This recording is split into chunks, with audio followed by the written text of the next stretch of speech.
Well, hey everybody, it's Dom from the Elvis Himselvis channel. This is your stop for Elvis news, stories, and tidbits. If you like this channel, remember to hit the subscribe button for future videos. Well, if you grew up in the 1980s, you probably remember this book with the black paperback with the gold lettering on the front that asked us the question of, is Elvis alive? What attracted attention to this book was not the title, but the cassette tape that was affixed to the front of the book, the Elvis tape. The book's author, Gail Brewer Giorgio, spawned a conspiracy theory movement that had not been seen since the time of JFK. But the conspiracy theory movement didn't start with just this book coming onto the shelf. It actually has a backstory, and that's what we're going to look at today. It's the Elvis Is Alive pandemic of the 1980s. If you were alive in 1977, you could tell the story of how much of an impact Elvis's death had on society. It's true that other musical artists had died in the past, like Jimi Hendrix, Jim Morrison, and Janis Joplin, but Elvis was different. Elvis represented rock and roll. He was the foundation of it. Any rock and roll musician who played music during his time or after his death credits Elvis with their inspiration. He established a new blend of music with gospel, rock and roll, and rhythm and blues. So when news was released on August 16, 1977 about his death, of course there was mourning, but there was also shock and confusion. I mean, how could this happen? Just 4 years prior, the public saw him on television for his Aloha from Hawaii concert. He was thin, energetic, enthusiastic, had a great voice, but now 4 years later, he's dead. When Baptist Memorial Hospital released the news that Elvis was dead, they had stated it was because of a heart attack. But further explanation was not really coming in. People began to speculate, and rumors started flying around. Did Elvis have an overdose? Did he commit suicide? Was he murdered? Was it really a heart attack? Should people really trust the official story? There was this feeling of loss. People did not want to accept that Elvis was gone. They wanted it to be some kind of mistake that happened. He was still in the hospital. He was going to be okay. He was coming back. Tributes formed everywhere. Candlelight vigils, television shows, radios played his songs all night, just to show their love for the king of rock and roll. Sadly, along with those who had genuine hearts, were those who were there to capitalize on it. One woman who did so was by the name of Gail Brewer Giorgio. Now, much is not known about Giorgio except the fact that she was a freelance journalist and did some time in radio. But around the time of Elvis's death, she started to author a book by the name of Orion. Now, Giorgio has given conflicting accounts of when she started the book. Was it before Elvis died or upon hearing that Elvis died? But either way, she finished the book in 1977 and it was released in 1978. The book centered around a character by the name of Orion Eckley Darnell. Darnell's life mirrored the life of Elvis Presley, from being a small-town country boy to being a rock and roll superstar. Darnell's fame grew, and as he got older, he started to feel imprisoned. So to escape his fame, he devised a plan to fake his death. Along with his father and some cohorts that were very close to him, they created a plan that stated that he died. His father even had a wax dummy made to his likeness. The plan was perfect. The announcement was made, the funeral was held, the wax dummy was placed in the coffin, people mourned, but they were satisfied with the story. Orion was able to escape his life, step back, lose some weight, grow a beard, and drive off into the sunset in a station wagon. Now, I read the book and I can't say it's great, but one thing it did was attract attention to the story. Is it possible for Elvis's story to be this story? Maybe Elvis is telling his story through this story. Maybe some of the things that had happened in this story truly happened with Elvis, and he's alive somewhere. Giorgio sent the manuscript into a couple of publishers, but all of them rejected it. She figured it would have to become an independent project. So she found 4 other investors and started a company called EOS Limited and had Gold Eagle Publishing of Atlanta do the printing and distribution. As Giorgio's book was being distributed, there was a man in Tennessee by the name of Shelby Singleton who was looking for a gimmick. Singleton was the former vice president of Mercury Records, and he specialized in novelty records. Records that really weren't known for its great music as much as it was for its gag or for a joke. Singleton left Mercury Records to start his own label, Plantation. Plantation's biggest success was Jeannie C. Riley's Harper Valley PTA, which sold millions of copies. Singleton took his profits and went to Sun Records with Sam Phillips, who was selling at the time. He purchased the studio along with the back catalog of music. He had possession of records from Jerry Lee Lewis, Charlie Rich, Roy Orbison, all artists except Elvis. Singleton went to work on repackaging and redistributing a lot of the old tracks, but he knew he couldn't do this for long. The audience out there was not going to listen to the same songs over and over again. So with Singleton knowing about novelty records, he was looking for something to record that would make money. There was a singer in the South by the name of Jimmy Ellis. Ellis had been in the music business for about 15 years. He played nightclubs, he did studio work. Even though he released a few records, nothing really worked. Each time that Ellis recorded something, local DJs would not play him for one reason. He sounded too much like the real Elvis Presley. But Ellis wasn't faking it. It was his natural singing voice. But DJs thought that he was a second-rate Elvis impersonator and didn't take him seriously. Giorgio and Singleton have conflicting stories of who discovered Ellis. Giorgio states that she discovered Ellis through a friend who had seen him performing in a nightclub one night. Singleton states that he discovered Ellis through a man named Bob Smith, who owned a record company called Boblo Records. Ellis at the time was recording with Boblo Records, and Smith, being aware that Singleton owned Sun, thought Ellis could find work with Singleton. Smith played a few tracks of Ellis's singing to Singleton, and Singleton immediately got an idea. He bought the tracks from Smith and released them under the Sun label, but instead of putting Ellis's name on the record, he put a question mark. This would rouse suspicion that was this really Elvis Presley? Seeing how much attention the record was getting, Singleton invited Ellis over to Sun Studios to record. But Ellis's work would not be released under his own name. Singleton had the idea that he could take Ellis's voice and overdub it on existing Sun tracks, as if Elvis was doing a duet with, say, Jerry Lee Lewis. Ellis sounded so much like Elvis that RCA filed a lawsuit against Sun, believing Singleton had back tracks that he released without their permission. Singleton had to have a voice print analysis done to prove to RCA that the voice was actually Ellis and not Elvis. Ellis had just finished recording with Boblo Records the album Jimmy Ellis Sings Elvis. Smith wanted to get the album recorded and pushed out since Elvis just died.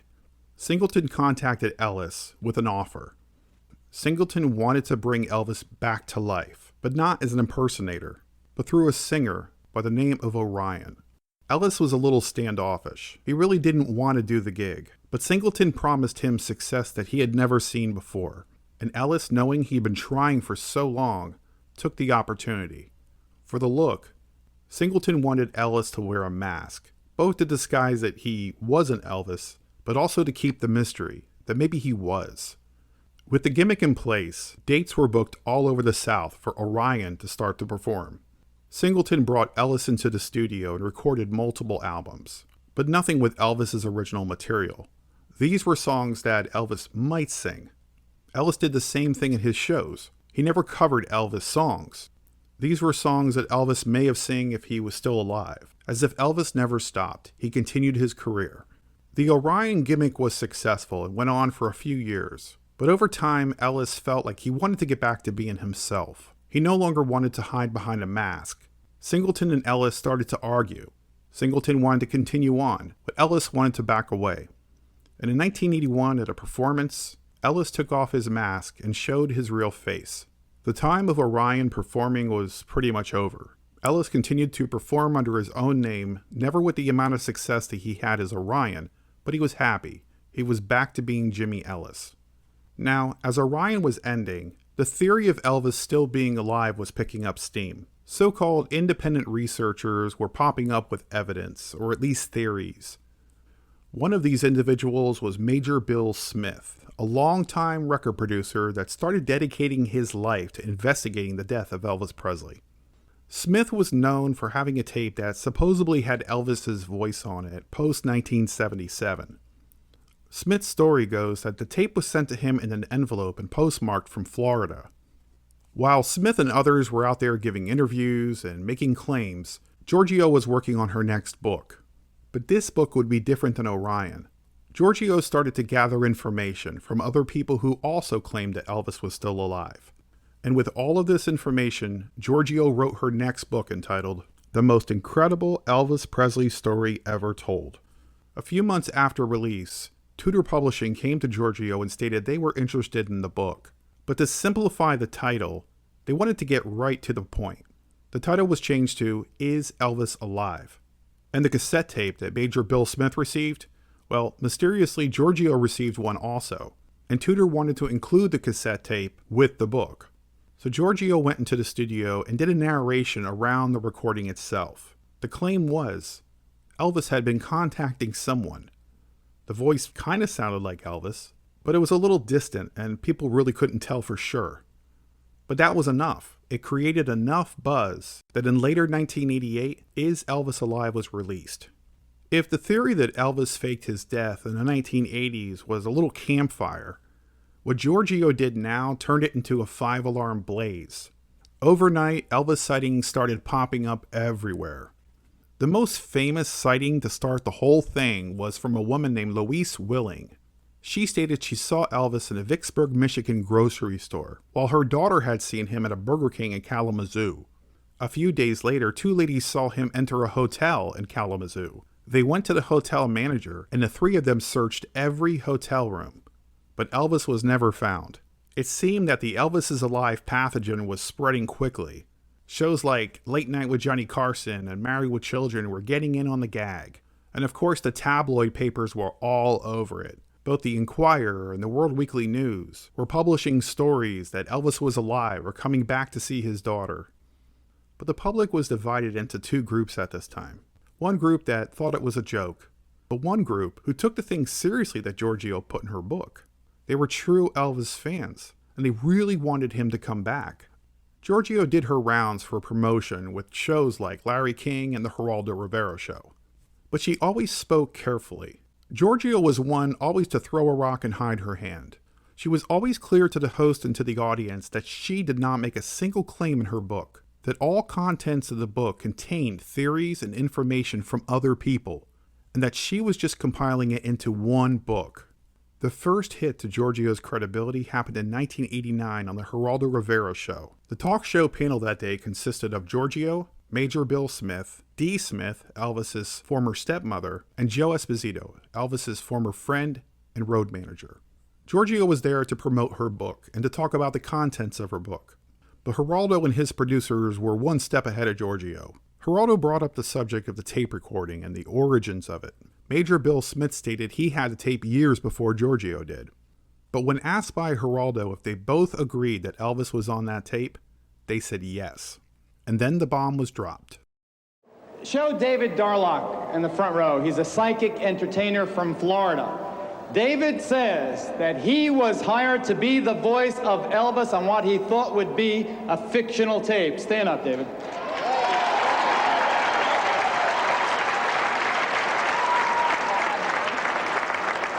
Is the voice on Gail Brewer Giorgio's tape, in fact, your voice? Yes, it is. Darlock stated that in 1981, a fan club had hired him to cut an album, but also to do a 10-minute monologue sounding like Elvis. He had no idea that the recording would go any further than that. The fan club was actually 2 businessmen in Florida that wanted him to release a tape that would be a hoax.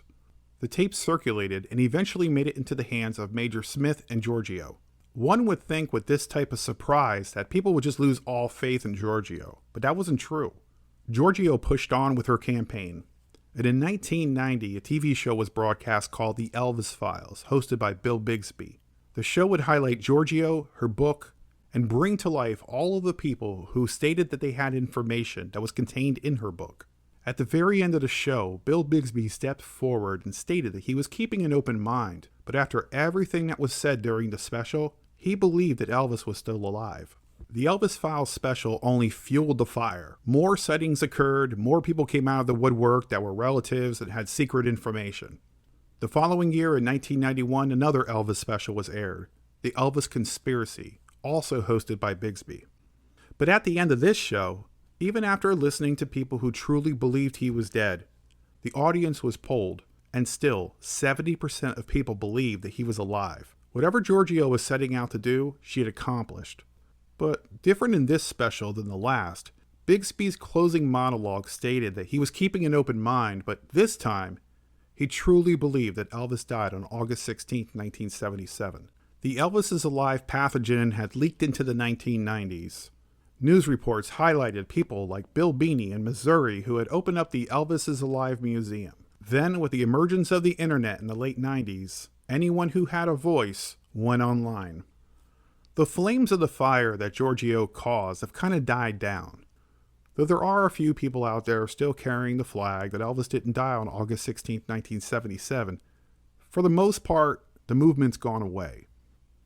Within the last 10 years, there's been this rediscovery of Elvis Presley. A new generation of fans are coming up that are enjoying his music.